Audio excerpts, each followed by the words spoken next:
Is entrepreneurialism being taught in journalism schools as much as it could be? Certainly not as much as it could be. We're seeing it more in the US. I think it's become more of a mainstay in American colleges. Jarvis, Absolutely, yeah. CUNY and Berkeley and NUC, I think, in North Carolina. They're all doing stuff. And there are a few in Britain. I think at Birmingham City University there's a couple of master's programs that have an entrepreneurial element to them.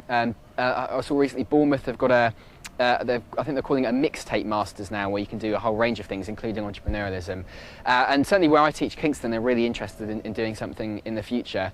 And I think it should become part of a course, but not so much, about kind of teaching people about that or, employment law. It should really almost just be about that mindset, this is how you find a market, this is how you identify a target audience, this is how you work out what their need is, and now go and do it. It doesn't matter if it cocks up, that's not a problem, because, if you fail, then you learn, you pick yourself up and you learn from it. And that's been, for me personally, it's been the biggest lesson as well, is has been to do that. I mean, I was always this person. I always had to know what I was going to do, and before I tried it, I had to know that it was going to work.